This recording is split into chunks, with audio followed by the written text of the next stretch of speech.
اعوذ باللہ من الشیطان الرجیم بسم اللہ الرحمن الرحیم محترم ناظرین السلام علیکم ورحمۃ اللہ وبرکاتہ۔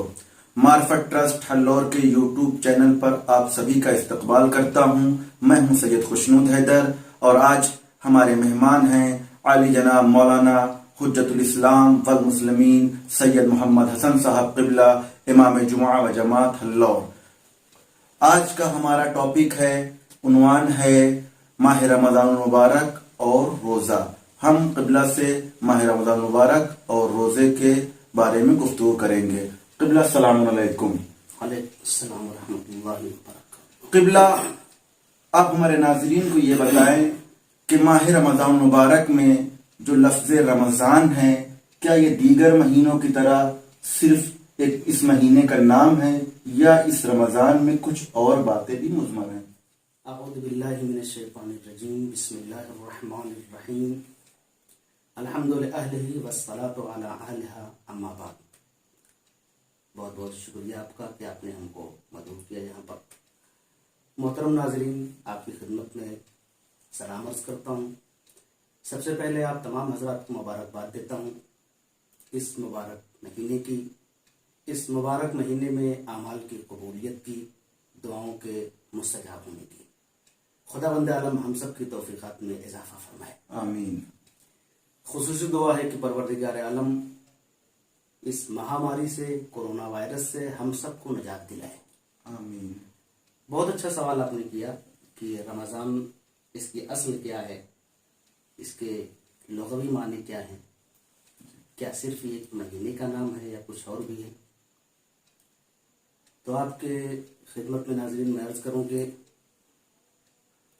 رمضان یہ لفظ رمز سے بنا ہے، جس کے لغوی معنی ہیں کہ دو پتھروں کو رگڑنا۔ اس سے ہمیں یہ اشارہ ملتا ہے کہ پروردگار عالم روزے کو واجب کر کے ہمیں ہر طرح سے آزمانا چاہتا ہے، جی، خواہشات نفس سے، بھوک سے، پیاس سے، اس لیے کہ جب آزمائش ہوگی تب ہمارے اندر ایک نکھار پیدا ہوگا۔ اللہ ہمارے کردار میں، ہمارے اعمال میں ایک نکھار دیکھنا چاہتا ہے۔ یہ عمومی بات ہے کہ ہے نہیں وہ مصرع کے رنگ لاتی ہے ہنا پتھر پہ گھس جانے کے بعد۔ مہندی میں کلر اسی وقت آتا ہے جب وہ رگڑی جاتی ہے۔ سبحان اللہ۔ جی، تو اللہ ہمیں اس طرح کی آزمائش میں مبتلا کر کے ایک طرح سے حکم دے کر روزے کا ہمارے اندر ایک نکھار دیکھنا چاہتا ہے۔ اس کے علاوہ ایک خاص بات رمضان کی یہ ہے کہ ہماری مقدس کتاب قرآن کریم اسی مبارک مہینے میں پروردگار عالم نے نازل فرمائی۔ اسی مہینے میں ایک ایسی شب آتی ہے، خیر من الف شہر، جس کے لیے 1000 مہینوں سے افضل وہ رات ہے جسے شب قدر کہتے ہیں۔ 1000 مہینے۔ خدا بند عالم ہم سب کے اعمال کو اس شب میں قبول فرمائے۔ ایک بہت بڑی سعادت کی بات ہوتی ہے کہ ماہ مبارک رمضان کوئی درک کر لے اس کی فضیلتوں کو، اور خدا بند عالم سے توفیق کی دعا کرے کہ اللہ توفیقات میں اضافہ کرے کہ انسان اپنے اعمال کو زیادہ سے زیادہ تر۔ مولانا، بہت اچھا، بہت عمدہ بیان کیا آپ نے۔ آپ ہمارے ناظرین کو یہ بھی بتائیں کہ کیا روزہ رکھنا ضروری ہے؟ کیوں روزہ ضروری ہے؟ اس کے فوائد کیا ہیں؟ نہ رکھنے کی صورت میں نقصانات کیا ہیں؟ ہاں، بہت اچھی بات۔ دیکھیں، انسان کوئی بھی عمل کرتا ہے یا تو اس کے فوائد کو حاصل کرنے کے لیے یا پھر اس کے نقصانات سے بچنے کے لیے، مثلا اس کے انجام نہ دینے پر جو نقصانات ہونے والے ہیں اس سے انسان بچنے کے لیے۔ لیکن ان دونوں چیزوں سے بڑی چیز یہ ہے حکم پروردگار۔ اللہ نے روزے جیسے اہم عبادت کو اسی مبارک مہینے میں ہمارے اوپر واجب کیا ہے، اور یہی ماہ مبارک رمضان جس میں اللہ ہمارے گناہوں کو بخش دیتا ہے، ہمیں معاف کر دیتا ہے۔ دیکھیے، بہت سے فوائد ہیں۔ ہر انسان اپنے عمل کی جزا چاہتا ہے۔ حدیث قدسی میں ہے کہ بنی آدم کا ہر عمل خود اس بندے کے لیے ہے، لیکن اللہ روزے کے بارے میں فرماتا ہے